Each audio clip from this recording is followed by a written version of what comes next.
ఎంత దూరం నడిపించాడు.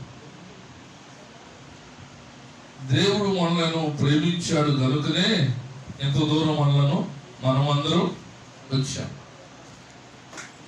వచ్చిన మనమందరం కూడా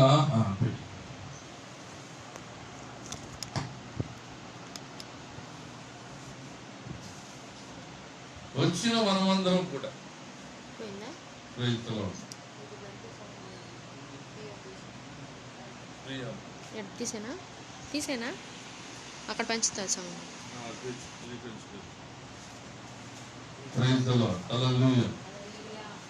వాయిస్ సరిగ్గా రావట్లేదండి, అది తీసుకొచ్చాం. మరి దాని వాయిస్ ప్రాంతం అమ్మా, దాన్ని ఫ్రీ యాంప్లోకి ఈ కింద పోయేది పైకి చేద్దాం, చూద్దాం. ఎల్లో నా వైరు, ఈ వైరు అదే అదే అదే కిందకి పై వాయిస్ ఏం పెరిగిద్దాం ఫ్రీ యాంప్లో పైకి ఏమన్నా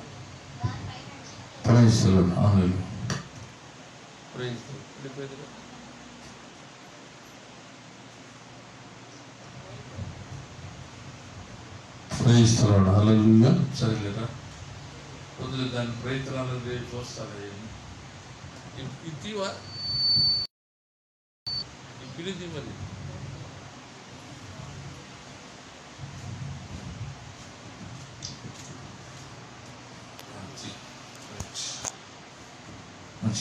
పరిశుద్ధ గ్రంథంలో నుండి పరిశుద్ధ గ్రంథంలో లూకాసు వార్త 10వ అధ్యాయము 40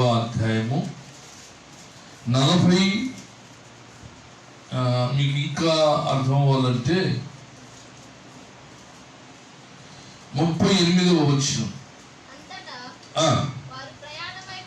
అంతటా వారు ప్రయాణమైపోచుండగా ఆయన ఒక గ్రామములో ప్రవేశించెను. మార్త అను ఒక స్త్రీ ఆయనను తన ఇంటను చేర్చుకొనెను. ఆమెకు మరియా అను ఒక సహోదరి ఉండెను. ఈమె యేసు పాదముల యొద్ద కూర్చుండి ఆయన బోధ వినుచుండెను. మార్త విస్తారమైన పని పెట్టుకున్నట్టు చేత తొందరపడి ఆయన వద్దకు వచ్చి, ప్రభువా, నేను ఒంటరిగా పని చేయుచున్నాను, నా సహోదరి నన్ను విడిచిపెట్టినందున నీకు చింత లేదా? నాకు సహాయము చేయమని ఆమెతో చెప్పమనెను. అందుకు ప్రభువు, మార్తా, నీవు అనేకమైన పనులను గూర్చి విచారము కలిగి తొందరపడుచున్నావు, కానీ అవసరమైనది ఒకటే. మరియా ఉత్తమమైన దానిని ఏర్పరచుకొనెను, అది ఆమె యొద్ద నుండి తీసివేయబడదని ఆమెతో చెప్పాను. చిన్న ప్రార్థన చేసుకున్నాం. మహాపరిశుద్ధుడు తండ్రి, ప్రేమ కలిగిన ఆయన, శివాధిపతి, నీ పరిశుద్ధ గణనామానికి వందనాలు, స్తుతులు, స్తోత్రాలు చెల్లిస్తున్నాను. ఇంతవరకు పాటలతో మీరు మహిమ పొందారు. స్తుతి ఆరాధనలో మీరు మాకు తోడుగా ఉండి మీరు నడిపించిన విధానంకై స్తోత్రం అయ్యా. లేఖన భాగాన్ని మేము కొన్ని ధ్యానం చేస్తూ ఉండగా మా హృదయ ధ్యానము మీరే ఉండి నడిపించమని, బలపరచమని నజరుడైన యేసు క్రీస్తు నామములో ప్రార్థన చేస్తుండగా, దేవా, వినగల చెవి, గ్రహించగలిగిన మనస్సును, నీ వాక్యపు లోతులను మేము అర్థం చేసుకున్నట్లుగా మీరు మెల్లని స్వరముతో నాతో మాతో మాట్లాడమని.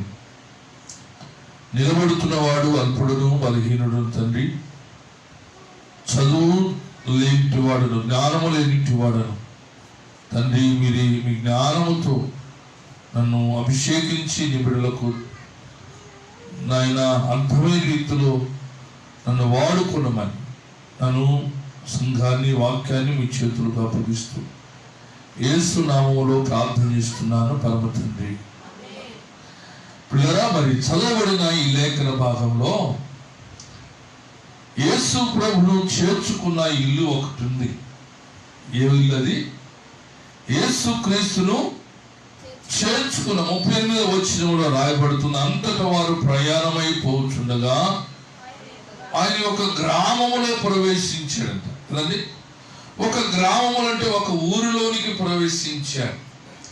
ఆ ప్రవేశించిన ఊరు ఏంటి అని మనం చూస్తే బేతనియా అని రాయబడతా ఉంది. ఆ గ్రామములో మీదుగా వెళుతున్న ఆ యేసుక్రీస్తు వారి యొక్క శిష్యులు, ఆయన వెంబడిస్తున్న వారు కూడా ఆ ప్రాంతంలో నుండి వెళుతుండగా ఆ ప్రాంతంలోనికి యేసుక్రీస్తు వారు వస్తున్నారని గ్రహించిన ఎవరేమే చెప్పండి, ఎవరేమే? మరియా. మరియకు ఒక ఆలోచన వచ్చింది. ఏమని అంటే, ఒక దైవజనుడు, మమ్మల్ని ప్రేమించే ఆ దైవజనుడు మా ప్రాంతానికి వస్తా ఉన్నాడు. ఆయన ఈ ప్రాంతం నుండి వేరే ప్రాంతానికి వెళ్తా ఉన్నాడు. ఈ ప్రాంతంలో వెళ్తున్న ఆయనకు మా ఇంటిలో ఒక విశ్రాంతి కలిగి చేసేటట్టుగా చాలా ప్రయాణం చేస్తున్నాడు. ఆ ప్రయాణంలో కొంతసేపు రెస్ట్ తీసుకోవటానికి, ఏం తీసుకోవడానికి? రెస్ట్ తీసుకోవటానికి ఆయన ప్రయాణం వెళ్తున్న మార్గంలో ఆహారం ఏదైనా సిద్ధపాటు చేద్దామని ఆయన్ని పిలుచుకుందంట. ఎవరు చెప్పండి, ఎవరు? మరియా. మరియమ్మ పిలుచుకొని ఏం చేస్తుంది అంటే, యేసు ప్రభు వచ్చాడు, ఆ ఇంటిలోకి చేరాడు. ఆ ఇంటిలో ఎవరున్నారు? ఆమెతో కూడిన ఆమె చెల్లెలు ఉంది, ఆమె తమ్ముడు కూడా ఉన్నాడు. మార్తా మరియల తమ్ముడు ఎవరు? లాజరు. లాజరు వచ్చిన వారందరినీ చూసుకోవటమే సరిపోతుంది, బయట పనంతా చూస్తా ఉన్నాడు. మరియమ్మ ఏమో ఏం చూస్తుంది చెప్పండి? సేవకుడికి ఆహారము ఏం చేస్తుంది? ఇంటికి పిలుచుకొని ఏం పెడుతుంది? ఆహారము సిద్ధపరుస్తూ ఉంది. మరి అక్క కష్టపడుతున్నప్పుడు చెల్లెలు ఏం చేయాలి చెప్పండి? ఏం చేయాలి? ఇంట్లో కూరగాయలు తరగాలి, గిన్నెలు కడగాలి కదా, ప్లేట్లు కడిగి అన్ని. ఆమెతో పాటు కూడా ఏమేమి చేయాలి? ప్రయాసపడాలి. వంట పనిలో, ఇంటి పనిలో, ఇల్లు ముడిచే విషయంలో, ఆ అరేంజ్మెంట్ చేసే విషయంలో ప్రయాసపడాలి. కానీ ఆమె ప్రయాసపడకుండా ఎక్కడ కూర్చుందంట? చదివిన మాట చెప్పండి. ఎక్కడ కూర్చుంది ఆమె? యేసయ్య పాదాల దగ్గర కూర్చొని యేసయ్య చెబుతున్న మాటలు వింటా ఉన్నట్టు. ఇది కరెక్ట్ అయిన పనేనా? అదేంటి మీరేం చేస్తారు చెప్పండి? నన్ను భోజనానికి పిలిచారు, నాకు భోజనం సిద్ధపరుస్తూ ఉన్నారు. సిద్ధపరుస్తున్నప్పుడు మీ ఇంటిలో మీ చెల్లిలో, నీ కూతురో, నీ కొడుకో నీకు సహకరించలేదనుకో, ఏం చేస్తావు నువ్వు? నేను అందుకే పాస్టర్ గారిని ఎవరు నేను పిలవను చెప్పండి. అందుకే పాస్టర్ గారికి పిలిచిన గారించి ఏమవ్వాలి చెప్పండి? అన్ని సక్రంగా చూడాలి.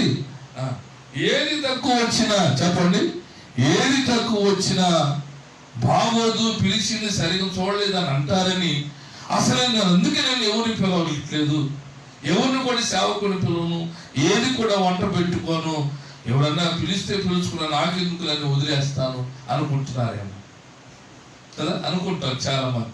ఎవడు పడతాడు ఈ కష్టం అంత, ఎవడు పడతాడు ఈ బాధ, వారం రోజు ఆయన ఇటుకు పోతూ ఉంటాడు. వచ్చినప్పుడు అది ఎవడు పడతాడు? ఒక్కదాన్నేనా చెప్పండి? చాలా మంది ఏమనుకున్నారు చెప్పండి? నన్ను గురించి కూడా ఏమనుకున్నారు? మా కుటుంబాల గురించి ఎంతో దూరం నుంచి వస్తున్నాడు పాస్టర్ గారికి ఆహారం పెడదాం అనుకున్నారు. మీరు కూడా కొంతకాలం ఇచ్చారు. ఆ తర్వాత ఏమైంది చెప్పండి? ఏమైంది? ఏమనుకున్నారు? ఎవరు చేయండి, అసలు ఒకళ్ళు శుద్ధి కుదిరితే ఇంకోటి శుద్ధి కుదరట్లేదు అనేసి ఏం చేశారు చెప్పండి? మామూలుగా మా వేరే ఉద్దేశం. సహకారం లేదు కనుక ఏమైపోయింది? ఇప్పుడు మాకు ఏర్పాటు చేస్తున్న ఆహారం ఏమైపోయింది? ఆదివారం దూర ప్రాంతం నుంచి వచ్చిన సేవకుడికి ఏమైంది? ఆహారం స్తోత్రం ఆగిపోయి.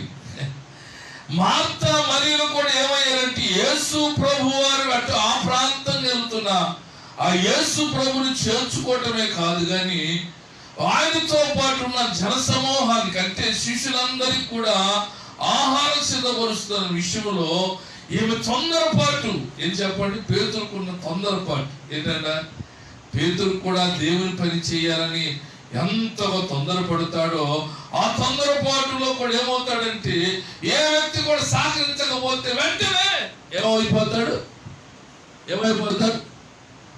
దుడుకుతనంతో ముందుకు వెళ్ళిపోతాడు. అందుకని చూడండి ఇక్కడ మరియ కూడా ఏమవుతుందంటే మార్త దగ్గరికి ఆమె చూడండి అక్కడ యేసు ప్రభు దగ్గరికి వచ్చి ఆమె ఎక్కడ ఏం చెప్తుందంట? ఏమవుతుంది చెప్పండి? సహాయము కోరుకుంటుంది. అందుకని చూడండి ఆమెకు మరియను సహోదరులను ఆమె యేసు పాదాల యొద్ద కూర్చుండి ఆయన బోధ వినుచుండెను. మార్త విస్తారమైన పని పెట్టుకున్న చేత తొందరపడి ఆయన వద్దకు వచ్చి సరే ఇందాక మరియా అనుకున్నా కదా మార్త, నేను వేరే కాన్సెప్ట్ లోకి వెళ్తా అటు మిస్ సారీ అందరికి వందనాలు. మార్త ఏమైందంట? మార్త విస్తారమైన పని పెట్టుకున్న చేత మరియమ్మేమో యేసయ్య పాదాల దగ్గర కూర్చుంది. యేసయ్య పాదాల దగ్గర కూర్చొని ఏమింటుంది? బోధ వింటుంది. అంటే పరలోక రాజ్య సంబంధమైన బోధ. దేవుని దాసుని నోటి నుండి పలుకుతున్న ప్రతి మాట ఆమె జీవితాన్ని కట్టుకోవడానికి సిద్ధపరచబడుకుంటుంది. ఆహారము ఆమెకు ప్రాముఖ్యంగా కనబడించడం లేదు. ఏర్పాటు ఆమెకు ప్రాముఖ్యముగా అనిపించలేదు. ఏది ప్రాముఖ్యం అంటే యేసయ్య నా ఇంటిలోనికి వచ్చాడు, ఆయన నోట పలుకుతున్న ప్రతి మాట నాకు చాలా ప్రాముఖ్యమైనది కనుక ఆయన మాట వింటే నా జీవితము సరిచేయబడుతుంది, ఆయన మాట వింటే నా బ్రతుకు బాగుపడుతుంది, ఆయన మాట వింటే నా ఆత్మీయ జీవితంలో మరొక మెట్టుకు వెళ్తానని ఏముందంట చెప్పండి? మరియా యేసయ్య పాదాల దగ్గర కూర్చుంది. మార్తేమో చెప్పండి ఏ పని? విస్తారమైన పని. అది విస్తారమైన పని. సేవకుడికి ఏదన్నా వంట చేయటం అని చెప్పండి. ఆమె ఇహలోక సంబంధమైన చెప్పండి భూ సంబంధమైన ఆశీర్వాదము కొరకు ఆమె ప్రయాసపడుతూ ఉంటే ఏమో మాత్రమో చెప్పండి ఏమైందంట? పరలోక సంబంధమైన దాన్ని. అందుకని ఆయన అన్నాడు ఇక్కడ ఏముందని చూడండి 42 వచనంలో ఏముంది? మరియా ఉత్తమమైన దాన్ని ఏర్పరచుకొనెను, అది ఆమె వద్ద నుండి తీసివేయబడదని చెప్పబడింది. దేవుని మాటలు వినటం మనకేంటి లాభం అంటే ఉత్తమము, మంచిది, శ్రేష్టమైనది. ఎందుకంటే వాక్యము మనం బ్రతికిస్తుంది, వాక్యము మనం సరిచేస్తుంది, వాక్యము మనము ఇహలోక సంబంధమైన జీవితంలో పడిపోకుండా మనలను కట్టింది. అందుకని దావీదు కీర్తనలో రాయబడింది, నీ వాక్యమే నా పాదములకు దీపమై ఉంది, నేను నడవవలసిన మార్గము నాకు బోధిస్తుంది దేవుని వాక్యం. ఇహలోకపు ఆశీర్వాదాలు కొన్ని దినాలు ఉంటాయి, కొన్ని దినాల తర్వాత ఏమైపోతాయి? మరుగైపోతాయి. ఈ అందము ఎంతవరకు ఉండదు చెప్పండి? ఈ అందము కొంతవరకే ఉంటుంది. ఈ అందము ఒక సంవత్సరం ఇంకొక నెల దాటితే ఏమైపోద్ది? ఈ అందములో కవలికలన్నీ మరుగైపోతాయి. మరలా మనం ఏమవుతుంటే ముసలి ప్రాయము, శరీరం అంతా ఏమవుతుంది? క్షీణించిపోతుంది. కానీ దేవుని మాట మాత్రం మన జీవితంలో ముద్ర వేయబడుతుంది. చూడండి, పెళ్లినాడు ఆడపిల్లలు కానీ మీరు ఏదన్నా అడిగితే, ఒక ఇంటి నుండి ఒక ఇంటిలోకి వచ్చిన ఆడపిల్లలు అడిగితే, అమ్మా మీ అత్తగారి ఇంటిలో నీకు ఏదైనా మాట నీకు ఎప్పుడైనా గుర్తుందంటే, ఏదన్నా మాట గుర్తుందా అని అడగండి ఎవరైనా. ఆడపిల్ల ఖచ్చితంగా చెప్పింది ఏమని, నేను పెళ్ళి కొత్త దినాల్లో మా అత్త ఇంట్లో మొట్టమొదటి రోజు అడుగు పెట్టిన రోజు ఇలా గొడవలు జరిగినాయి, ఇలా నేను పని చేయబోతుంటే మా అత్త ఇలా అడ్డుకుంది, ఇలా చెప్పింది, అలా చెప్పింది అని ఖచ్చితంగా ఏ ఆడ కూతురైనా చెప్పింది. ఆ మాటలు నిలిచిపోతాయి కదా. మాట, నోటి మాట ఏమవుతుంది, నిలిచిపోతుంది. అది జీవితకాలం అంతా గుర్తుండిపోతుంది. ఆ రీతిగానే దేవుని మాట కూడా నీకేమవుతుందంటే, నీ నా జీవితంలో దేవుని మాట మనకు ఉపయోగపడుతుంది. అర్ధరాత్రి కాలంలో మనకు ఏదైనా బలహీనత వచ్చినప్పుడు వెంటనే దేవుని నామ స్మరణ చేసినప్పుడు మన జీవితం ఏమవుతుంది, మనలో ఉన్న ఆ బలహీనత ఏమవుతుంది చెప్పండి, మన నుండి వేరుపరచబడుతుంది. ఒక భయపడుతున్నాము, ఒక చీకటి కల వచ్చింది, భయపడ్డాం, వెంటనే లేచి ఏం చెప్తాం చెప్పండి, యేసు రక్తమే జయం, యేసు రక్తమే జయం, యేసు రక్తము జయమని ఆయన మాట మనకు గుర్తొచ్చినప్పుడు ఆ రక్తము చేత ఇదిగో సాతానును పారదోలేవు, నీ అగ్ని చేత నిర్మూలపరిచావు. ఈ మాటలన్నీ మనకేం చేస్తాయి అంటే మన ఆత్మీయ జీవితాన్ని బలపరిచే విధముగా ఉంటుంది. దేవునికి స్తోత్రం. లోక సంబంధమైన మాటలన్నీ కూడా ప్రియులారా, లోక సంబంధమైన మాటలు కొద్ది క్షణాలే, కొన్ని రోజులే, కొన్ని సంవత్సరాలే. లోకములో ప్రతి వ్యక్తి ప్రతి మాట చెప్పేది. శాశ్వతమైన మాట, శాశ్వతమైన ప్రేమ చూపించేవాడు దేవుడు ఒక్కడే. దేవునికి స్తోత్రం. హల్లెలూయా. ప్రతి మనిషి ఒక మాట చెప్తా ఉంటాడు, నువ్వు నీ బాగుకోని నేను చెబుతున్నాను, నీవు నా మాట వింటే ఏమవుతావు, బాగుపడతావు. నాశనం చేసేవాడు కూడా చెప్పేది అదే, వాడుకున్నవాడు చెప్పేది అదే, ఉపయోగించుకున్నవాడు చెప్పేది అదే. కానీ ఎవడు కూడా మనకు ఉపయోగమో పడదే. నేను చెబుతున్నా కనుక నా మాట వింటే నువ్వు బాగుపడేవాడు రా అంటారు చాలా పెద్దలు. కానీ వాడు స్వార్థం కోసమే మనల్ని ఉపయోగించుకుంటాడు. కానీ మనకు మేలు కలగాలని ఏ వ్యక్తి కోరుకోడు. గుర్తుపెట్టుకోండి, మనకు మేలు కావాలని కోరుకునేవాడు ఎవరైనా ఉన్నాడు అంటే దేవుడు ఒక్కడే. చప్పట కొడుతూ దేవుని కనపడదామా, గట్టి కొట్టదు. ఆయన మాటలు వింటే మనకు శ్రేష్టకరము, శ్రేయస్సు, ఆరోగ్యకరము, మేలుకరము, దీవెనకరం. చూడండి, దైవ జ్ఞానము కలిగిన బిడ్డలు దేవుని సన్నిధిలో లోకములో పడిపోకుండా ఉండటానికి చాలా ఉత్తమమైనది దేవుని వాక్యం. యవనస్తులు దేని చేత వారి నడకను సరి చేసుకుంటారంటే ఆయన వాక్యము చేతనే. అందుకని యవనస్తులను నేను చదవమని చెబుతుంటాను, సామెతల గ్రంథము చదవమంట. సామెతల గ్రంథము చదివితే యవన కాలంలో యవన బిడ్డలు ఏ రీతిగా వారి జీవితాన్ని కట్టుకోవాలో, ఏ రీతిగా తమ యవన కాలాన్ని కాపాడుకోవాలో, ఎవరితో ఎక్కడ సహవాసం చేయాలో, ఏ రీతిగా వారితో స్నేహం చేయాలి, ఎవరితో మనము నడవాలో అవన్నీ కూడా దేంట్లో చెప్పండి, సామెతల గ్రంథంలో. నీవు సామెతల గ్రంథం చదివావు అంటే జ్ఞానము కలిగిన దానివని గుర్తు.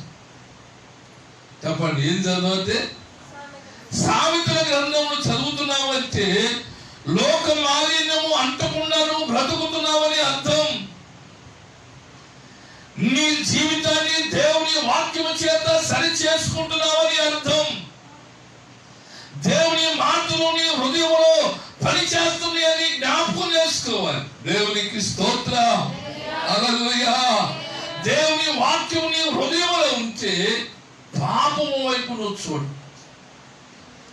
దేవుని వాక్యం నీలో గుర్తుకొస్తా ఉంటే నీ నోటి మాట ఎలా ఉంటుందంటే అమూల్యమైన మాటగా, అంటే చాలా విలువైన మాటలుగా ఉంటాయి. అందుకని మార్త ఏం చేసింది అంటే చెప్పండి, ఏం చేసిందంట చెప్పండి, విస్తారమైన పని పెట్టుకొని తొందరపాటులో పడిపోతావు.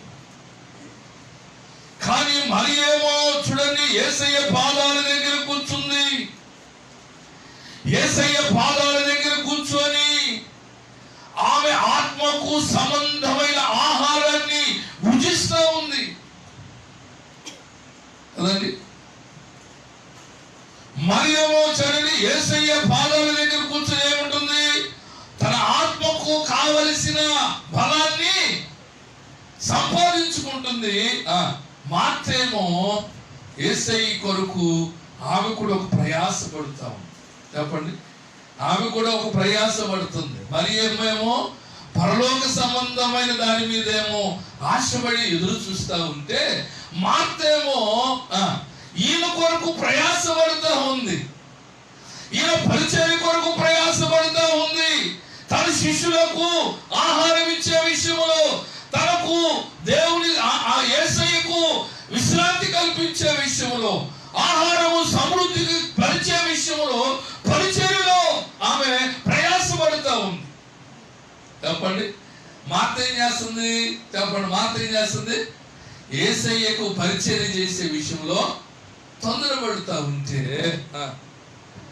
మరియేమో చెప్పండి, మరియేమో ఎక్కడుందంట, పరసంబంధమైన దాని కొరకు ఆమె ప్రయాసపడతాం. పిల్లరా, మనము కూడా దేవుని లోకంలో ఎన్ని మాటలు విన్నా ఏ మాట చేత మనకు మేలు కలగదు, కానీ కేవలము దేవుని యొక్క మాటల చేత మనకు ప్రతి కొరతలు తీర్చబడును గాక, ప్రతి అవసరతలు తీర్చబడును గాక, ప్రతి విధమైన బంధకాలన్నీ విడిపించబడును గాక. హల్లెలూయా. దేవుని మాటలు అమూల్యమైనవి, అవి ఉత్తమమైనవి. అందుకనే యేసుక్రీస్తు వారు మరియా ఉత్తమమైన దాన్ని ఏర్పరచుకొనెను అని రాయబడింది. చెప్పండి, మరియా ఏం చేసిందంట, ఉత్తమమైన దాన్ని ఏర్పాటు చేసుకుంది. అది ఉత్తమం, ఎందుకంటే మానవ జీవితాన్ని కట్టేవి. చూడండి, ఇంకో మాట, జ్ఞానం కలిగిన వారు ఏం చేస్తారు అంటే దేవుని మాటలు వింటారు. విన్నవారు ఏం చేస్తారు అంటే దాని ప్రకారం నడవటానికి వారు తమ తాము సిద్ధపరుచుకుంటారు. బైబిల్ గ్రంథంలో కూడా ఒక మాట చూడండి. బైబిల్ గ్రంథంలో మొదటి రాజుల గ్రంథము 10వ అధ్యాయము, మొదటి రాజుల గ్రంథము 10వ అధ్యాయంలో, మొదటి రాజుల గ్రంథము 10వ అధ్యాయం మొదటి నుండి చదవండి. షేబా దేశపు రాణి యెహోవా నామమును గూర్చియు సొలొమోనుకు కలిగిన కీర్తిని గూర్చియు విని గుడార్థము గలైన మాటల చేత అతనిని శోధించుటకై వచ్చెను. ఆమె గొప్ప పరివారముతో గంధవర్గమును, విస్తారమైన బంగారమును, రత్నములను ఒంటెల మీద ఎక్కించుకొని యెరూషలేమునకు వచ్చెను. సొలొమోను దర్శనము చేసి తనకు తోచిన దానిని బట్టి అతనితో మాట్లాడగా ఆమె వేసిన ప్రశ్నలన్నింటినీ సొలొమోను ప్రత్యుత్తరమిచ్చి చెప్పెను. రాజులకు మరుగైనది ఏదీ లేనందున ఆమె ప్రశ్న వేసిన వాటన్నిటికీ భావముతో చెప్పెను. చదవమ్మా. షేబా రాణి సొలొమోను యొక్క జ్ఞానమును, అతడు కట్టించిన మందిరమును, అతని బల్ల మీద ఉన్న భోజనపు ద్రవ్యములను, అతని సేవకులు కూర్చుండు పీఠములను, అతని ఉపచారులను కనిపెట్టెను. వారి వస్త్రములను, అతనికి గిన్నె అందించు వారిని యెహోవా మందిరమందు అతడు అర్పించు దహన బలులను చూచి విస్మయము చెందిందంట. దేవునికి స్తోత్రం చెబుదామా? హల్లెలూయా. జ్ఞానము కలిగిన వాడు ఏం చేస్తాడు అంటే దేవుని కనపరుస్తాడు అని అర్థం. అక్కడ చెప్పండి, ఏం చేస్తాడంట? దేవుని కనపరిచేవాడు, జ్ఞానము కలిగిన వాడు. జ్ఞానము కలిగిన వాడు ఏం చేస్తాడంటే తన ఇంటికి మంచి పేరును. జ్ఞానము కలిగిన వాడు ఏం చేస్తాడు అంటే తను ఉన్న స్కూల్లో మంచి మార్కులు తెచ్చుకుంటాడు. జ్ఞానం కలిగిన వాడు ఏం చేస్తాడు అంటే తను ఇంటిని మంచిగా ఏలుబడి చేస్తాడు. జ్ఞానం కలిగిన స్త్రీ ఏమవుతుందంట? చెప్పండి. జ్ఞానం కలిగిన స్త్రీ తన ఇంటిని కట్టును. 3 రోజులు తన ఇంటిని పెరిగివేయను. అంటే జ్ఞానం లేని స్త్రీ ఏం చేస్తుందంట? చెప్పండి. జ్ఞానం లేని స్త్రీ ఏం చేస్తుంది? తన ఇంటిని కూడబోడికిందంటే అంటే పీకి వేస్తుంది, అంటే కూల్చి వేస్తుంది. అంటే అర్థం ఏంటి? చెప్పండి. జ్ఞానం లేని స్త్రీ ఏం చేస్తుందంట? భర్త ఒక దారి, భార్య ఒక దారి అయితే వీళ్ళిద్దరి మధ్యలో పిల్లలు కూడా ఏం చేస్తుంది? పిల్లలు కూడా తలా ఒక దారి చేసి ఆ ఇల్లు అంతా ఏమవుతుందంట? చెప్పండి. ఉండటానికి ఇల్లు ఉంటుంది కానీ ఆ ఇంటిలో ఏముండదు? సమాధానం ఉండదు. సమాధానం ఉండదు. ఆ ఇంటిలో కూడా ఎవరున్నారు? ఎందుకని? అక్కడ ఒక సమాధానం ఉంటే కదా ఉండడానికి. భార్య భర్తల మధ్యలో సమాధానం లేదు. పోనీ భర్త భార్య మధ్యలో సమాధానం లేకపోయినా ఉన్న పిల్లలతో ఏం చేయాలి? ఏం చేయాలి? సమాధానం కలిగి ఉండాలి. అప్పుడే ఇంటిలో ఎవరొకడు ఉంటారు. ఆ ఇంటిలో ఎవరు లేరంటే కారణం ఏం చెప్పండి? అందుకని ఈ రోజులో ఒక పాత పాట ఒక బాగా గుర్తుకొస్తుంది. అది ఆ రోజు యేసయ్య ఉగ్రత రోజు, 7 ఏండ్ల శ్రమల రోజు, పాపులంతా ఏడ్చే రోజు అంటూ ఆ పాట. తల్లి జాడ పిల్లకు లేక, పిల్ల జాడ తల్లికి.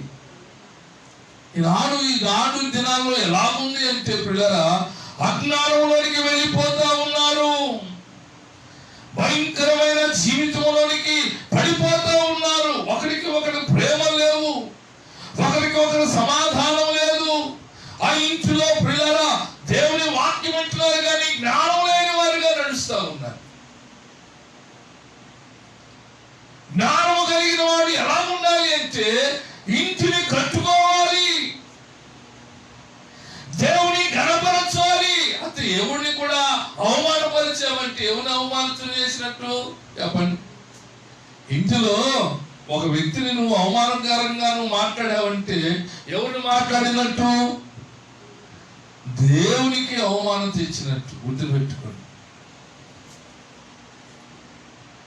ఎవరినైనా నువ్వు అవమానకరంగా నువ్వు చులకన భావంగా మాట్లాడావు అంటే అర్థం ఎవరు మాట్లాడినట్టు? చెప్పండి. దేవుని జ్ఞానం లేకుండా నువ్వు మాట్లాడావంటే సైతాను పూరిందని అర్థం. సైతాను పూరితే ఏమవుతుంది చెప్పండి? తనున్న ఆ స్థలానికి కూడా ఏమైపోద్దంట? చెప్పండి. దేవునికి స్తోత్రం. హల్లెలూయా. హల్లెలూయా. తనున్న స్థలాన్ని కూడా ఏమవుతుందంటే పాడు చేస్తుంది. తాను పాడవటమే కాదు, తనతో పాటు ఉన్న దేవునితో ఉన్న సహవాసాన్ని విడిచిపోయింది. ఆ సహవాసాన్ని విడిచిపోయి దేవుని యొక్క కోపము సాతాను మీద, ఆ మొదటి దూత మీదకు వస్తూనే ఏం చేసిందంట? తనతో పాటు కొన్ని వేల మంది దూతలను తీసుకుని వచ్చేసిందంట. ఎవరితో? దేవునితో సహవాసం చేసే ఆ మొదటి దూత, ఆ మొదటి యొక్క ఆరాధికుడు సాతానుడు ఎప్పుడైతే ఏదోను తోటలో పాపాన్ని ప్రోత్సహించాడో వెంటనే సాతానుడు దేవుడు గద్దించినప్పుడు ఏమైపోయాడు? తనతో పాటు కూడా ఒక్కడెళ్ళిపోవాడు కదండి.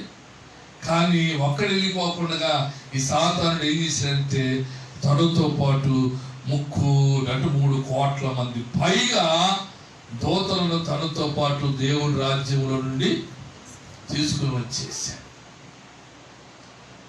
తీసుకుని వచ్చి ఏమో చేస్తా ఉన్నాడంటే పిల్లరా, ఆకాశ మేఘముల మీద ఆయన రాజ్య పరిపాలన చేస్తా ఉన్నాడు. అందుకని బైబిల్లో రాయబడుతుంది, మనము పోరాడుతున్నది అంధకార దురాత్మల సమూహముతో,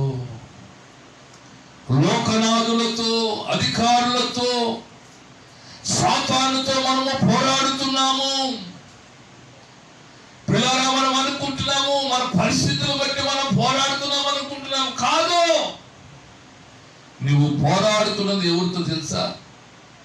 సాతానుతో నువ్వు పోరాడుతున్నావు.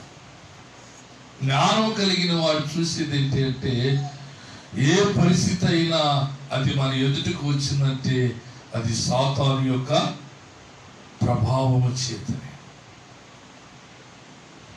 జ్ఞానం కలిగిన, అక్కడ చూడండి, షేబా దేశపు రాణి వచ్చి ఇక్కడ జ్ఞానము కలిగిన దేవుని బిడ్డలను కొనియాడటానికి వచ్చింది. అసలు ఆమె వచ్చిన దానికి జ్ఞానము కలిగిన సొలొమోను రాజుని అవమానపరచడానికి వచ్చింది. ఏ విషయంలో కూడా ఇతడు జ్ఞానం లేనివాడు, వెర్రివాడు అని నిరూపించడానికి వచ్చిన ఆమె అక్కడ చూసిన వారందరూ, అక్కడ చూస్తున్న ప్రతి పనిని చూసి కూడా ఏమందో చూడండి. ఆ మొదటి 8వ వచనం చూడండి. నీ జనులు భాగ్యవంతులు, నీ ముందర ఎల్లప్పుడూ నిలిచి నీ జ్ఞానవచనములను వినుచుండు నీ సేవకులు భాగ్యవంతులు అని రాయబడి చెప్పిందంట. దేవునికి స్తోత్రం చెబుదామా? అంతే పిల్లరా, దేవుని వాక్యానికి వినటానికి వచ్చిన మీరందరూ ఎవరు? మీరందరూ ఎవరు? నో చెప్పండి, తెరవండి నోరు. మీరందరూ ఎవరు చెప్పండి? మీరందరూ ఎవరు? మీరందరూ భాగ్యవంతులు. మీకు తెలియట్లేదా? దేని కొరకు వచ్చారు చెప్పండి. మరలా చదవండి, 8వ వచనం చదవండి. నీ జనులు భాగ్యవంతులు, నీ ముందర ఎల్లప్పుడూ నిలిచి నీ జ్ఞానవచనములు వినుచుండు నీ సేవకులను భాగ్యవంతులు. ఇప్పుడు మరియా ఏం చేస్తా ఉందంట? యేసయ్య దగ్గర ఆయన మాటలు వింటా ఉంది, శ్రేష్టమైన ఉపదేశం వింటా ఉంది, శ్రేష్టమైన పరలోక సంగతులు వింటుంది కనుక ఆమె భాగ్యవంతురాలు. ఈ రోజు కూడా మీరు దేవుని సన్నిధిలో ఉండి దేవుని మాటలు వింటా మీరు కూడా భాగ్యవంతులే. దేవునికి స్తోత్రం, హల్లెలూయా. ఎందరికో లేని భాగ్యము దేవుడు మీకు అనుగ్రహించాడంటే కారణం దేవుని ప్రణాళికలో మీరున్నారు, దేవుని ఉద్దేశంలో ఉన్నారు. దేవుని ఆశీర్వాదానికి పాత్రలు అవ్వడానికి దేవుడే మిమ్మల్ని ఈ స్థలానికి తీసుకొచ్చాడు. నువ్వు దేవుని మందిరానికి వస్తున్నావు అంటే ఈ వారము దేవుని మందిరానికి రాలేదంటే దేవుని ఆశీర్వాదాలు పోగొట్టుకుంటున్నావు అని అర్థం. దేవుడిచ్చిన మంచి ఆరోగ్యాన్ని చెడగొట్టుకుంటున్నావని అర్థం. దేవుడి వారంలో నీకు చేయబోతున్న వేలును కూడా నిన్ను నీవే చేతులారా చెడగొట్టుకుంటున్నావని అర్థం. జ్ఞానం లేని వారు చేసేది ఈ పని. జ్ఞానం కలిగిన వారు చేసేది ఏంటి అంటే దేవునితో సహవాసం చేసేవారు, దేవుని మాటలు వినడానికి వచ్చేవారు, దేవుని వాక్యాన్ని విని ఆ వాక్యము చేత సరిచేయబడి పరలోక సంబంధమైన ఆశీర్వాదమును భూ సంబంధమైన మేలును దేవుడు మనకు అనుగ్రహిస్తాడు. దేవునికి స్తోత్రం చెబుదామా? చూడండి, ఆమె అంతటి సాక్ష్యం చెబుతాము. ఆ 7వ వచనం కూడా చూడండి. 7వ వచనంలో అంటాడు, అయినను నువ్వు వచ్చి కనులారా చూడక మునుపు ఆ మాటలను నమ్మకయుంటిని, ఉన్న దానిలో సగమైన నాతో చెప్పలేదని ఇప్పుడు నేను తెలుసుకొని ఉన్నాను, నీ జ్ఞానమును నీ భాగ్యమును నేను వినిన దానికంటే.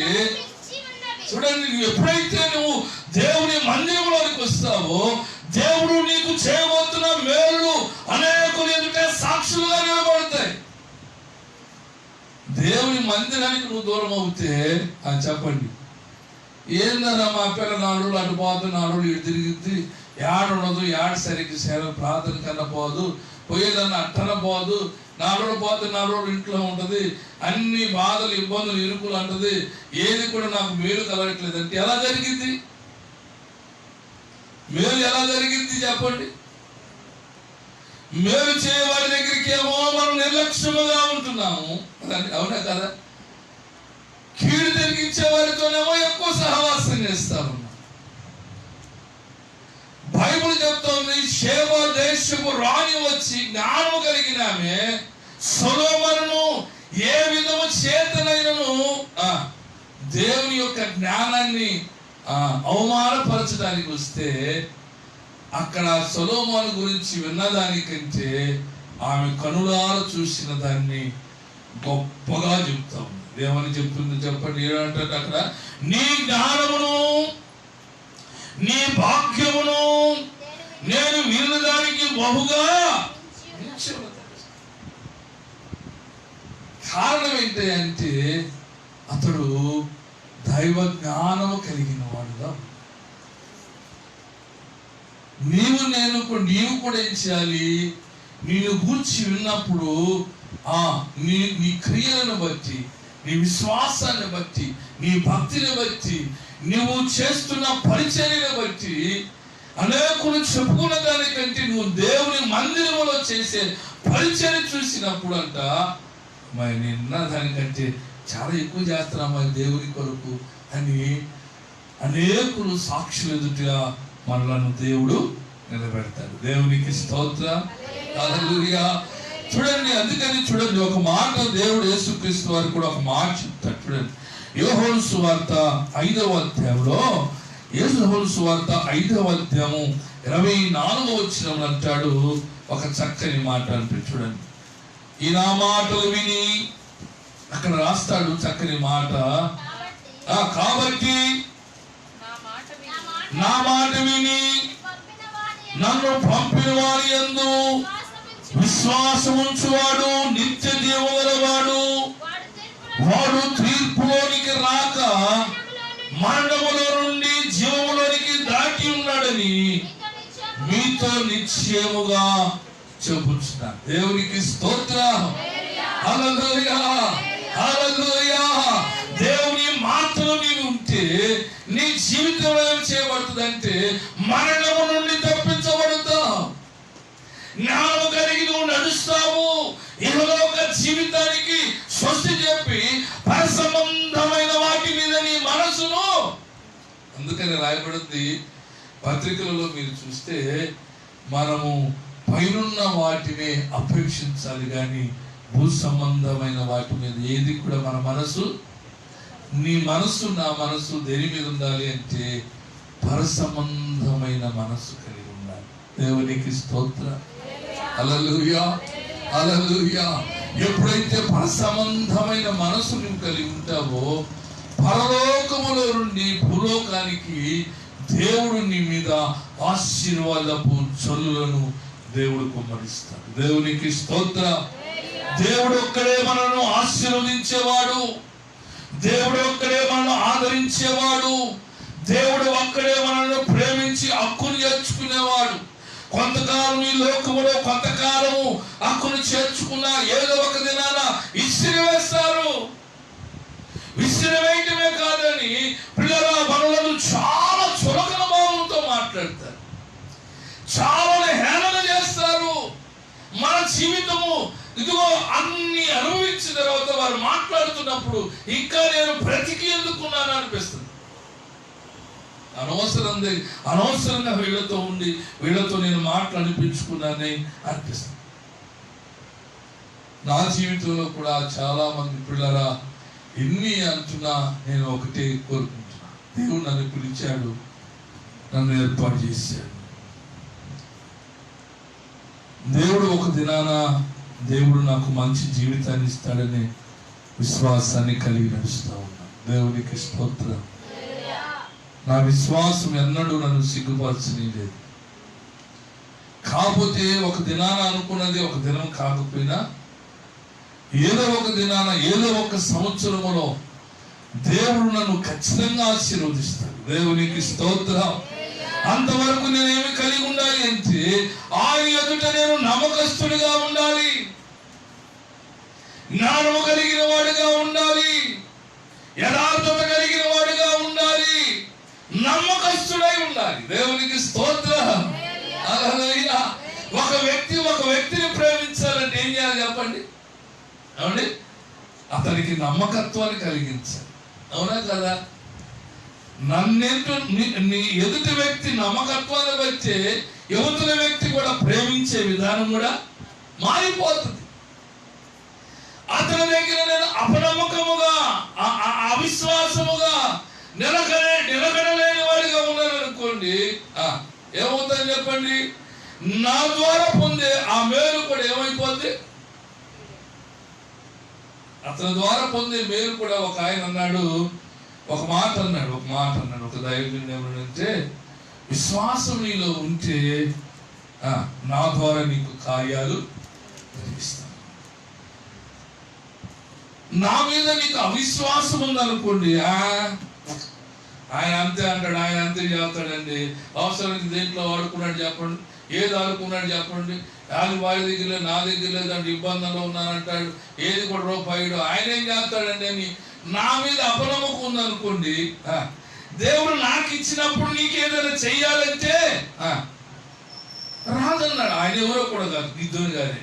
ఆ మాట కూడా నీకు చెప్తా, లైవ్లో చెప్తున్నాడు.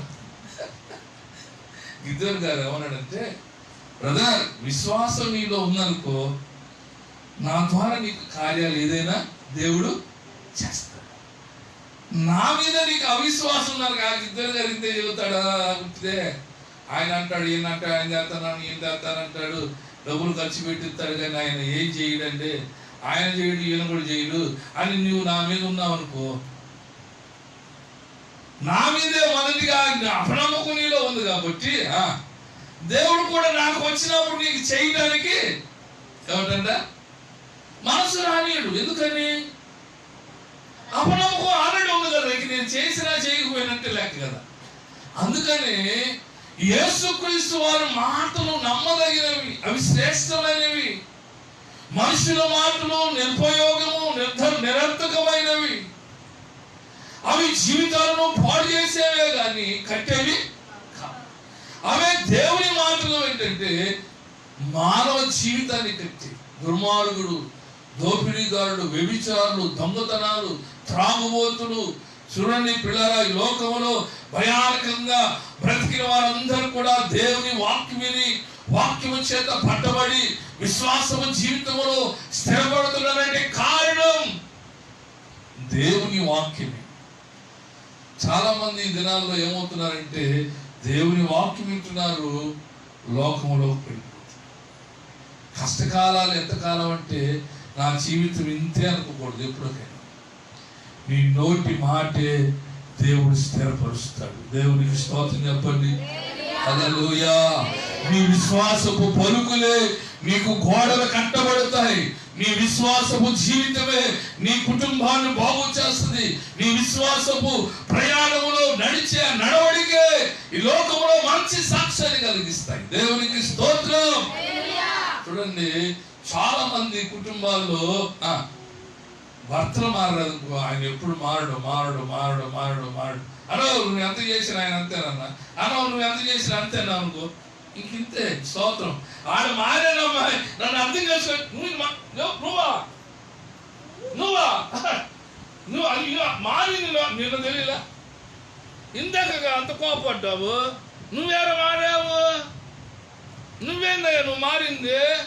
అట్ట కోపడితే నువ్వేం ప్రార్థన చేస్తున్నావు అన్నావు అనుకో, అదేమైనట్టు? నమ్మకత్వం ఎవరి మీద లేదు. లేకపోతే అతను నమ్మి మారిన మనుషులు మాట్లాడుతున్నా మనసులో ఏముంది చెప్పండి? ఇదంతా అంతే, ఈయనంతే అంతే అంతే అంటే ఇక ఆ జీవితం అంతా ఏది మంది చేసినా దాంట్లోకి బతుకోవాలి. కానీ దీంట్లోకి యేసుక్రీస్తు వారి మాట నువ్వు నమ్మాలి. నేను నమ్మాను 2003లో నమ్మాను. అంతకుముందు నమ్మలేదు. నేను ముందు చెప్తున్నా కదా, బాబా ఎప్పుడు బాబాయా బాబా ఎప్పుడు జాతర ఈ భక్తి ఇలాంటి భక్తులు అని నాకు తెలియదు. ఎందుకంటే నేను చాలా దౌర్భాగ్యం బ్రతికాను. అంటే రౌడీగా ఏం కాదు, కానీ లగ్జరీ మెయింటెనెన్స్. లగ్జరీ. నా దగ్గర డబ్బు లేదంటే నా ఇంట్లో వాళ్ళు ఇప్పటికీ నమ్మరు, నా రక్త సంబంధికులు ఎవడు కూడా నమ్మరు. అంత డబ్బు సంపాదించేవాడు. నా మెయింటెనెన్స్ జీన్స్, చర్మాసు, టీషర్ట్స్, షోలాపూర్ చెప్పులు, అలా మెయింటెనెన్స్ అన్నమాట. నా జేబులో చేయిస్తే ప్రతిరోజు 10,000 తక్కువ కూడా ఉంటాయి. ఎంత జేబులు చేతులే డబ్బులే పోండ్రా అంటే నా జేబులు ఎంత ఉండాలి? 10,000 తక్కువ ఉండకూడదు నా జేబులో. నాకు ఒక నెలలో ఒక 56 లక్షల రూపాయలు అంటే నాకు లెక్కే లేదు. అలా జీవిస్తున్నా నేను. దేవుణ్ణి ధిక్కరించినందు వల్ల చాలా నష్టపోయాను. దేవుని మాట కాదన్నందుకు చాలా లక్షలు కోల్పోయాను. ఆ లక్షలు కోల్పోవటమే కాదు, మానసికంగా నా మైండ్ కూడా మారిపోయింది. దాని ద్వారా పిల్లరా నా కుటుంబం ఎంత స్థితిలోకి వచ్చేసిందంటే గంజి తాగే స్థితిలోకి వచ్చేసి, నా పిల్లలకి నాకు ఆహారం పెట్టలేని స్థితిలోకి వచ్చేసి, బయటికి వెళ్ళి 10 రూపాయలు తాగలేని పరిస్థితిలోకి వచ్చేసి. కారణం చెప్పండి, కారణం దేవుని మాట కాదనందున, దేవునికి లోబడనందున, అజ్ఞానముగా నేను నడిచిన ఆ నడవడికే నా బిడ్డలకు శాపమైంది. నా బిడ్డలకే కాదు, నాకు శాపమైంది. 10 రూపాయలు ఎవడైనా ఇస్తే, పిలిచి ప్రార్థన చేసుకొని ఎవడైనా 10 రూపాయలు ఇస్తే, 20 రూపాయలు ఇస్తే, 30 రూపాయలు ఇస్తే, ఆన్లైన్ ప్రేయర్కి వెళ్ళి వస్తే ఆ రోజులలో 20 రూపాయలు ఇచ్చేవాడు ఒక ఆయన. వారంలో ఆదివారంలో 4 ఆరాధనలు ఆయనతో తిరిగితే 30 రూపాయలు ఇచ్చేవాడు కానుక. ఎంత? 30 రూపాయలు. ఆ 30 రూపాయలు తీసుకొచ్చి ఇంట్లో ఇస్తే ఆ ఇంట్లో వచ్చిన 30 రూపాయలతో మా జీవనాన్ని కొనసాగించేవాడు. స్టోర్ బియ్యము పప్పుచారు, స్టోర్ బియ్యము మామిడికాయ పచ్చడి, స్టోర్ బియ్యము నిమ్మకాయ పచ్చడి. మా పిల్లలకు ఆహారం ఏంటంటే మధ్యాహ్నం బడిలో ఆహారం గుడ్డు. ఇంటికి వస్తే చెప్పండి, నిమ్మకాయ పచ్చడు, మామిడికాయ పచ్చడు. మాకు పండగ ఎప్పుడో చెప్పిన ఆదివారం పూట మా అమ్మ ఒక కూర ఇంతలో గిన్నెలో కూర వేసి ఇచ్చేది. ఏం కూర? ఆదివారం కూర. ఆ గిన్నెల కూర 5గురు తినేవాడు. ఎంత? గిన్నెడు కూర. నువ్వు ఎత్తే ఎన్ని ముక్కలు ఎత్తాక చెప్పాలి. ఎన్ని ఎత్తారు? 3 ముక్కలు చేరేస్తారు. ఏమన్నా పాలిన పిల్లలు ఉన్నారనుకో 5 ముక్కలు వేసి చేరిపోతారు. ఇప్పుడు మేము ఏం తిన్నాం చెప్పండి? మాత్రలు వేసుకుంటూ బతుకుతూ, మాత్రల మీద బతుకుతూ, బయటికి పోలేని పరిస్థితిలో ఉన్న నేను తాగుడేళ్ళకి మంచి ఆహారం తినే స్థితి లేకపోయిందా? అవునా? ఎందుకు? దేవుని మాటను గడచెవిని పెట్టినందుకు, అజ్ఞానంగా నడిచినందుకు ఏమైపోయింది నా కుటుంబం అంటే, తినటానికి తిండి లేని, ఉండటానికి కూడా సరైన పరిస్థితి లేని, అన్ని విషయాల్లో నేను దేవుని ధిక్కరించిన ద్వారా మరలా సరి చేసుకుని నిలబడితే ఎన్నేళ్లకో దేవుడు నన్ను కనికరించి. దేవునికి స్తోత్రం. హల్లెలూయా, హల్లెలూయా. ఈనాడు ఏదో దేవుడు పిల్లలు ఎదిగొచ్చారు, చదువుకున్నారు, వాళ్ళ కాళ్ళ మీద దేవుడు నిలబెట్టాడు, ఒక స్థితిలో ఉన్నామంటే కారణం మా వెనక ఎన్నో రోజులు కన్నీళ్లతో బ్రతికిన దినం. నేను అందరి ముందు ఆడవనండి, నా తట్టుకోలేకపోతే ఏడుస్తాను, కానీ లేకపోతే ఒంటరిగా నేను బండి ఎక్కుతాను, ఆ రోజు ఏడ్చుకుంటూ తిరుగుతాను, నా మనస్ఫూర్తిగా ఏడ్చుకొని ఏదో ఒక స్థలంలో కూర్చొని ప్రార్థన చేసుకుంటూ, ప్రభువా నన్ను ఈ రీతిగా నడిపిస్తున్నామని ప్రార్థన చేసుకొని నన్ను నేను సమాధానం కూర్చుకొని ప్రభుకు మరలా అప్పగించుకుంటాను. ప్రభువా నేను ఈ దినాన్ని బ్రతికున్నానంటే కేవలం నీ ప్రేమే, నీ దయ లేకపోతే నా జీవితం ఎప్పుడో ముగిసేదని మరలా నన్ను నేను సరి చేసుకుని మరలా నన్ను ప్రభుకు అప్పగించుకుని రేపటి పరిచర్య కొరకు మరలా నన్ను బ్రతికించు, నన్ను నిలబెట్టు, నా మైండ్ సెట్ బాగు చేయని ప్రార్థన చేసుకునేవాడు. దేవునికి స్తోత్రం. ఈనాడు నన్ను ఎంతమంది అయితే చులకన భావంగా చూశారో, ఎంతమంది అయితే చులకన భావంగా హేళన చేశారు, ఎంతమంది వీడికి ఎచ్చుల మాటలే తప్ప వీడికి జీవితంలో ఏ మేలు లేదు, వీడు చెప్పుకుంటాడు అనుకున్న వాళ్ళందరూ కూడా ఈ రోజున ఈ స్థలంలో ఈ మందిరంలో అడుగుపెట్టి అందరూ అంటున్నారు, నాకంటే మాకంటే నీవే గొప్పవాడు అంటున్నారు. దేవునికి స్తోత్రం. అది నా జ్ఞానం కాదు, నా తెలివితేటలు కాదు, దేవుని ఎదుట నమ్మకముగా ఉన్నా వచ్చే ప్రతి రూపాయి మీరిచ్చే ప్రతి రూపాయికి నాకు ఎంత వస్తున్నాయో మీకు తెలుసు, మీరు ఎంత ఇస్తారో మీకు తెలుసు. మందిరం పరిచయం చేయడం అంటే సామాన్యమైన పరిచర్య కాదు, సామాన్యంగా వేల రూపాయలతో పని. ఏనాడు మిమ్మల్ని అడిగానా చెప్పండి, నాకు అది కావాలి ఇది కావాలని ఎప్పుడు అడగాలి. నా ఇంటిలో నేను ఖర్చు పెట్టిన ఇన్ని లక్షల రూపాయలు కానీ రాత్రి ఒక పాస్టర్ గారితో చెప్పాను, నేను ఇన్ని లక్షల రూపాయలు కానీ నేను ఖర్చు పెట్టుకున్నది కానీ నా ఇంటికి ఖర్చు పెట్టుకుంటే నేను కూడా డబుల్ స్టేర్లో ఏసీ రూములో చెప్పండి చిన్న కారులో తిరిగేవాడిని. నాకు అది కాదు ముఖ్యం. దేవుడు నేను చనిపోయే లోపల దేవుడు నాకు ఇచ్చిన ఈ దర్శనాన్ని, ఈ ఊరిలో ఈ పరిచర్యను కనులారా చూడాలి అంటే ప్రతి రూపాయి ఆయన ఎదుట నేను నమ్మకస్తుడుని కనపడాలి. దేవునికి స్తోత్రం. హల్లెలూయా, హల్లెలూయా. అందుకని చూడండి, అక్కడ సొలొమోను మహారాజు అంటుంది, నీవు భాగ్యవంతుడవు, నీ జ్ఞానమును నీ భాగ్యమును నీవు నీ ఎదుట వింటున్నా, నీ మాటలు వింటున్నా నీ సేవకులు భాగ్యవంతులు. ఎందుకు అంటే దేవుని వాక్యము మనల్ని నిలబెడతా ఉంది కనుక. ఈ రోజున దేవుని వాక్యం వింటున్నా నీవు భాగ్యవంతురాలువి. దేవునికి స్తోత్రం. భాగ్యవంతుడము, దేవునికి స్తోత్రం. పరలోక రాజ్యపు వారసుడము, దేవునికి స్తోత్రం. అందుకని చూడండి, అక్కడ అంటున్నాడు దేవుని మాటలు, ఈ నా మాటలు బట్టి చదవండి. అది 5వ అధ్యాయం 4వ వచనం చూడండి.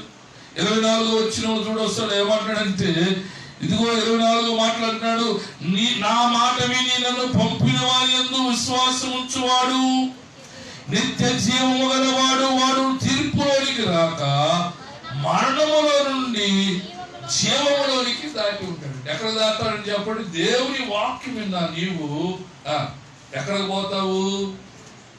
దేవుని వద్దకు వెళతావు.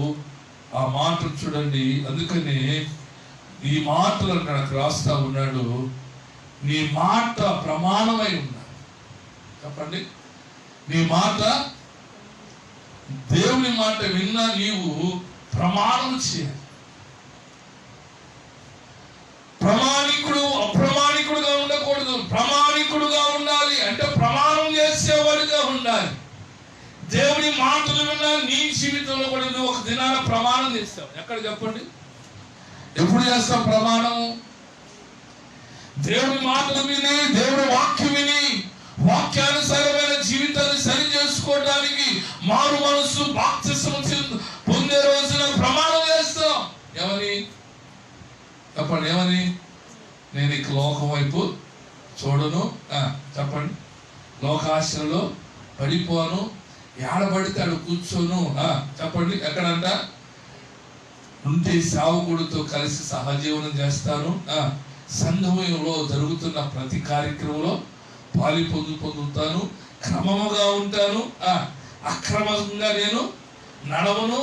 నాకు వచ్చిన దశమము, నాకు వచ్చిన కానుకలు, నాకు వచ్చిన జీతంలో, నాకు కష్టపడిన దానిలో ఏం చేస్తాను చెప్పండి? దశమ భాగము ఇస్తానని. ఎక్కడ చేస్తావు? నీటిలో ఉన్నప్పుడు ప్రమాణం చేస్తావు. అవునా కదా? అందరూ చేస్తారు. నేను కూడా చేశాను. నాకు వచ్చే దశమ భాగములో నన్ను ఆత్మీయంగా పెంచి నడిపిస్తున్న సేవకుడికి ప్రతి నెల వెళతాను. ప్రతి నెల దశమ భాగం ఇచ్చి, చేతులకి ఇచ్చి నా తల ఆయన చేతుల్లో పెడతాం. ఎందుకు చెప్పండి? మీకు ఇంతమందికి ప్రార్థన చేస్తున్నాను, నా కొరకు ప్రార్థన చేసేవాడు ఒకడు ఉంటాడు కదా. మరి ఆ ప్రార్థన ఆశీర్వాదం నేను పొందాలి. నేను మీ కొరకు చేసిన ప్రార్థన ఏ రీతిగా కార్యాలు జరిగిస్తున్నాయో, నేను చేసే ప్రార్థన నాకు కార్యం జరగాలంటే నేను కూడా అక్రమస్తుడుగా ఉండకూడదు, అప్రమాణికుడుగా ఉండకూడదు, క్రమము కలిగిన వాడుగా ఉండాలి, న్యాయం జరిగించేవాడుగా ఉండాలి, జ్ఞానం కలిగిన వాడుగా ఉండాలి. దేవునికి స్తోత్రం చెబుదామా? నేను దొంగగా ఉండకూడదు. దొంగగా ఉంటే నాకు వచ్చే రూపాయి పోదు. నేను దశమ భాగంలో దొంగ ఉన్నాయి అనుకోండి, నాకు వచ్చే కానుక అయిపోతుంది. నాకు వచ్చే కానుక ఏమవుతుంది? దాచబడుతుంది, రాదు నా దగ్గరికి. ఎందుకని? నేనే దొంగోడు కదా. దొంగోడు తారలేస్తారా? నమ్మి ఇప్పుడు లోకంలో ఏముందంటే, దశమ భాగం పాస్టర్కి ఎందుకు ఇవ్వాలి? ఇంతమంది సంఘం ఉంది, ఇంతమంది సంఘంలో ఎంతమంది దశమ భాగాలు ఎత్తున్నారు. ఆయన దశమ భాగం తీసుకొని కారులో తిరుగుతున్నాడు, దశమ భాగం తీసుకొని కోట్లు వేసుకొని తిరుగుతున్నాడు అనుకుంటారు చాలా మంది కదండి. అందుకని కొంతమంది దశమ భాగం దొంగలు అవుతారు. దశమ భాగం తీసుకుని ఆపుకోవటం వల్ల నీకేమైనా మేలు కలిగిద్దంటే మేలు కలగదు. నాకు మేలు కలగదు, నీకెంత మేలు కలగదు. దశమ భాగం ఇకపోతే నాకు మేలు కలగదు. నా జేబులో చేసిన డబ్బులు తీసుకున్నాను అనుకో, మీ కానుకలన్నీ తీసి జేబులు వేసుకున్నాను అనుకోండి, ఈ జేబుకు చిల్లు పడిన సంచి అయిపోతుంది. ఈ జేబుల నుంచి ఎంత ఖర్చు అవుతుందో ఎవరికి తెలియకూడదనే మొత్తం స్తోత్రం. రాత్రి అంటున్నారే, నేను ఎలా ఖర్చు పెట్టాను, ఎలా ఖర్చు పెట్టి ఎవరికి ఇచ్చాను అంటే ఆ లెక్కలు కూడా తెలియనే. సమాప్తం. దేవునికి స్తోత్రం. ఎందుకు చెప్తున్నానంటే, దేవుని ఎదుట చేసిన ఆ ప్రమాణాన్ని అప్రమాణికుడుగా మనం ఉండకూడదు. అలా ఉంటే ఏమవుతుందంటే, ఆ బైబిల్ గ్రంథంలో చెప్పి ముగిస్తారు. జకరయ్య గ్రంథము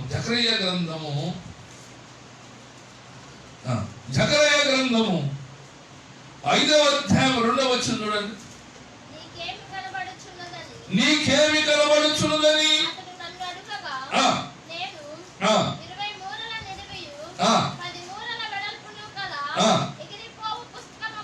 ఎగిరిపో ఒక పుస్తకము నాకు ఒకటి కనబడను. అందుకతడు నాతో ఇట్లను, ఇది భూమి అంతటి మీద బయలువెళ్ళు శాపమే.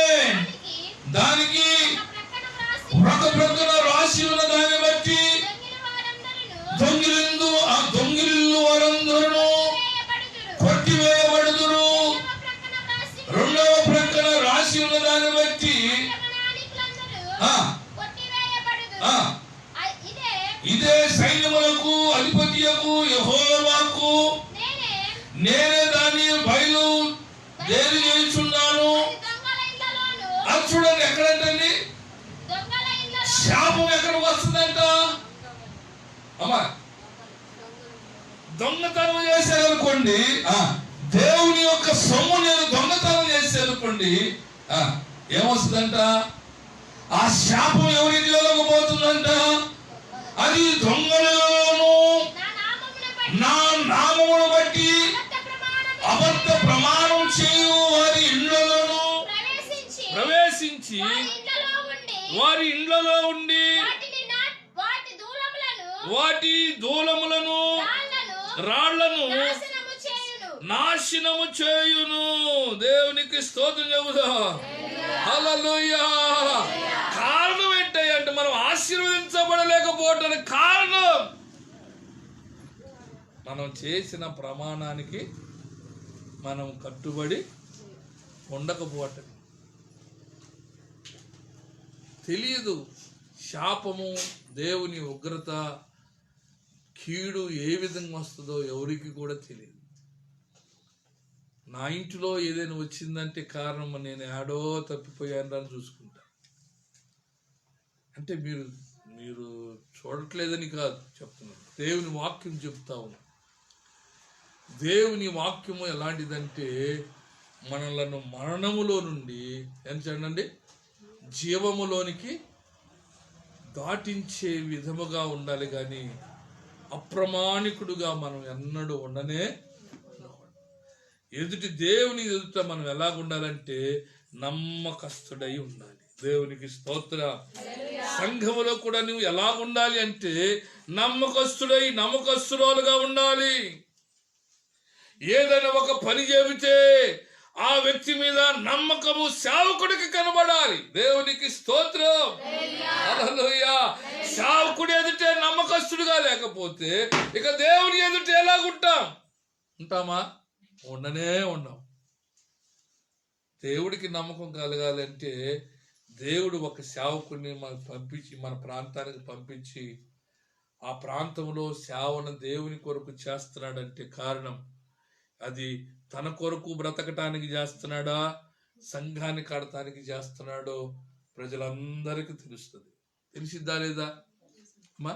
సేవ ఒక వ్యక్తి తను బ్రతకటానికి చేస్తున్నాడా లేదా పరలోక రాజ్యాన్ని, సంఘాన్ని కడటానికి చేస్తున్నాడా అని ఎవరు తెలిసిద్ది? పిల్లారా, నేను ఒకటే మాట చెప్తాను, సంపాదించుకోవాలంటే నాకంటే ఎక్కువ సంపాదించేవాడు లేదు. నాకు ఉన్న విషయం చెబుతున్నాను. 1,00,000 రూపాయలు కర్ర తీస్తే మన పనికి కానీ ఏదైనా ఒప్పుకుంటే పైన ఒక 20,000 వస్తాయి ఊరక. చెప్పండి అంత ఊరక పర్సెంటేజ్ ఇస్తారు నాకు 20,000. ఉన్న విషయం చెబుతున్నా. వడ్రంగ పనిలో ఈ మైక్ కొన్నారనుకోండి, మైక్లో కూడా పర్సెంటేజ్ నాకు ఇస్తారు. నాకు వద్దన్నా ఇస్తారు. నువ్వు పని చేయాల్సిన పని లేదు. మొదటిగా ఒక పని, నీకు బిల్డింగ్ పని ఒప్పుకున్నానంటే పని చేయకుండానే 50,000 వస్తాయి నాకు. ఒప్పుకుంటే చాలు. చెప్పండి అంత ఒప్పుకుంటేనే నాకు పైన వచ్చే కమిషన్ 50,000 వస్తాయి. పని ఒప్పుకుంటే అలా నా డబ్బులు ఊరకని వచ్చే డబ్బులు. పని చేసేవాడిని, పని చేస్తే తిరుగులేని పని చేస్తా. దేవునికి స్తోత్ర. నేను 25 ఏళ్ళు వదిలిపెట్టిన పని ఈ రోజుకి కూడా కొంతమంది నాకు కొంతమంది యజమానులు రాజు నా బయట పేరు రాజు, నువ్వు ఉండి పని చేపివయ్యా, నువ్వు వద్దు కానీ, నువ్వు సేవకుడు అయ్యావు మంచిదే, నువ్వు తప్ప మాకు ఎవరు సరిగ్గా చేయట్లేదు, నువ్వు పని చేయించు చాలంటారు. అంత పేరు సంపాదించుకున్నా. ఎక్కడ అన్యాయంగా సంపాదించేవాడిని కాదు. ఊరకు వస్తున్నా వద్దనేవాడిని. డైరెక్ట్గా మాట్లాడిచ్చేవాడిని వాంటర్ దగ్గర. కావాలంటే 10 రూపాయలు తీసుకో. నువ్వు 10 రూపాయలు నాకు ఇచ్చేది కాదు, ఎవడైనా ఇస్తాడు 10 రూపాయలు.